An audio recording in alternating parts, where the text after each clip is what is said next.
Welcome everyone to this session dedicated to the back. We are going to start with an asana called Vajrasana. So we start in a kneeling position. We keep our big toes together and we open the heels to the sides. After that we sit right in between the heels, keeping the knees together as far as possible. We put our hands on our knees, keep our back straight, open our chest slightly, neck straight, chin parallel to the ground, and gaze forward. We can easily remain in this position for 15 seconds or even a little bit longer if you like. Then we bring the elbows in front of our knees and we increase the distance between the two of one palm like in the image. Then we come on all fours, making sure that our shoulders are right above our wrists and our hip joint right above our knees. On the next inhalation, while looking up, we arch our back towards the floor and our tailbone towards up. Exhalation, we contract our abdominal muscles, therefore making an arch with our back, tending towards the ceiling, looking down and also pointing our tailbone down. We keep on alternating these two positions for 10 rounds, and we have done Marjariyasana or the cat pose. Once our back is brought back into a neutral position, we can extend our right arm forward and left leg backward. We keep the balance here for 10 seconds, breathing normally and try not to lift the leg too high up or the arm too high up. The leg, the arm and the back should be more or less parallel to the ground. Once completed, we can repeat with the opposite leg and arm. This is called the balancing table pose.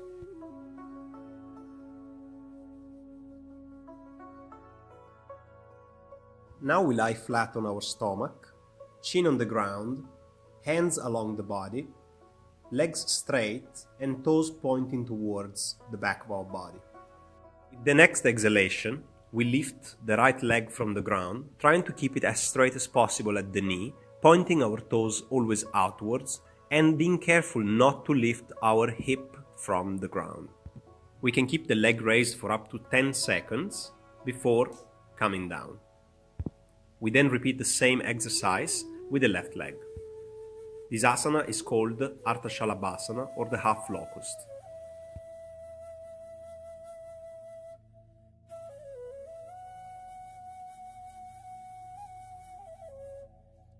Now we can bring our hands together under our face, one on top of the other, and rest one of our cheeks on the top hand. The big toes of the feet stay together while the heels fall to the sides. We can relax in this position called Makarasana for up to 15 seconds.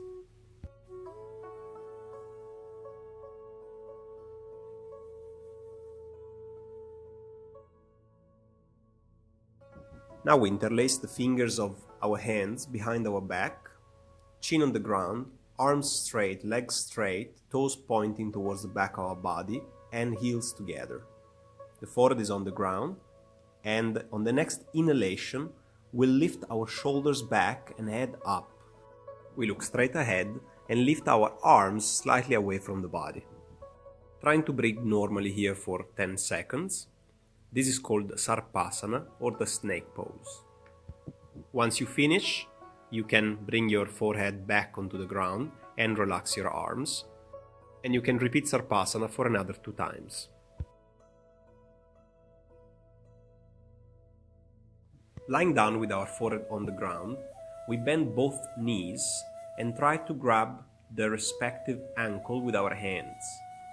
Then with the next inhalation, we lift our chest and head up and bring our shoulders back while we extend our knees as far as possible.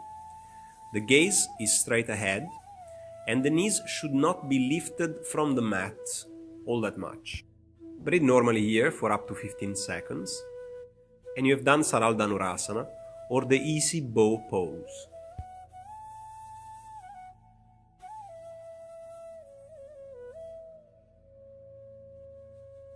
Now with our legs straight, heels and big toes together, forehead on the ground, we bend our arms to roughly 90 degrees and put our palms next to our floating ribs.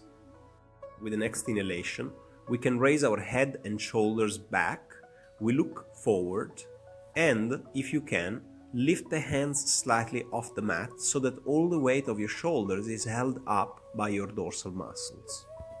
The feet should not be lifted from the ground at all, and you can keep this position for about 10 seconds.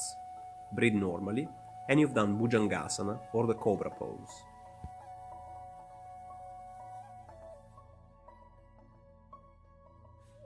After you've completed Bhujangasana, you can rest again in Makarasana for 10 or 15 seconds. Whenever you're ready, bring your feet together and your hands again along the body. Palms are facing down and the chin is resting on the floor. We are now preparing for full Shalabhasana, in which we are going to be raising both legs off the floor, keeping them as straight as possible at the knee, with the toes pointing outwards, and making sure that we are not lifting off the ground our hips. We can keep this position for up to 10 seconds before coming back down. If you want, you can repeat Shalabhasana another couple of times. Now, keeping the forehead on the ground, bring your hands over your head, straight, and rest in Advasana. You can stay here for 10 or 15 seconds.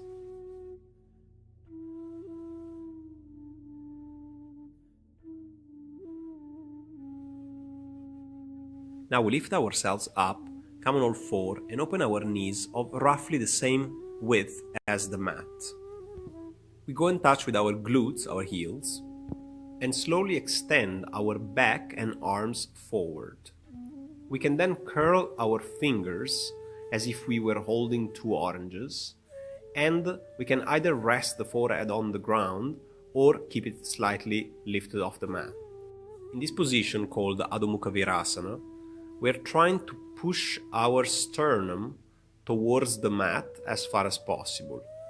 This ensures that our back stretches and our chest opens. Stay in this position for up to 15 seconds.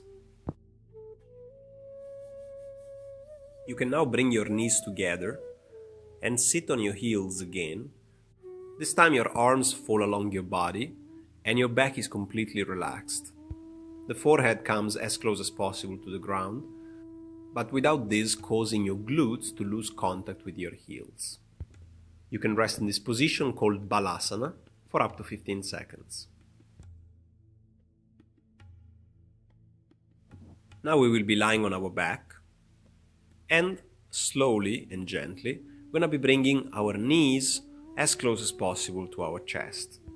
We then hug our knees, and while pulling them again towards our chest, we can have a rocking motion from left to right, as if in a cradle. This is very relaxing for the dorsal muscles. Remember also to point your toes towards the back of your mat. You can keep this position for up to 15 seconds.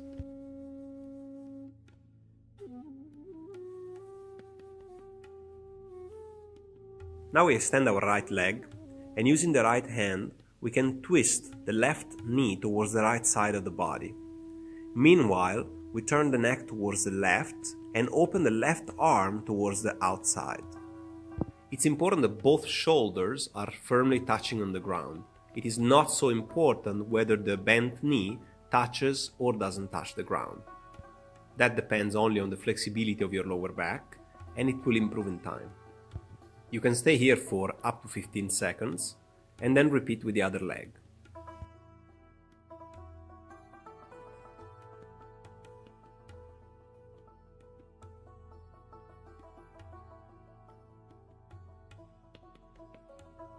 We now lie down on our belly and make a pillow with both hands, one on top of the other. We keep our left leg straight while we bend our right leg and bring the knee at the same height as our lower chest. In this position called Matsya Kridasana, we can rest for up to 15 seconds.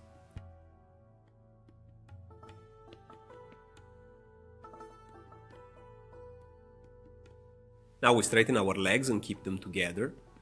We put our forehead on the ground and interlace our fingers at the back of our head. We can rest in this position called asana for a minute or two.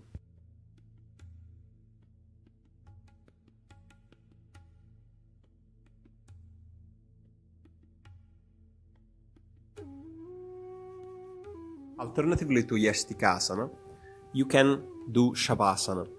This is done lying on our back, with our legs slightly apart and our arms slightly aside. In this position, we're going to try and actively relax all the different parts of our body, starting from our big toes and coming all the way up to the crown of our head. In particular, we're going to be bringing attention to our dorsal muscles, which in this session have been working the most.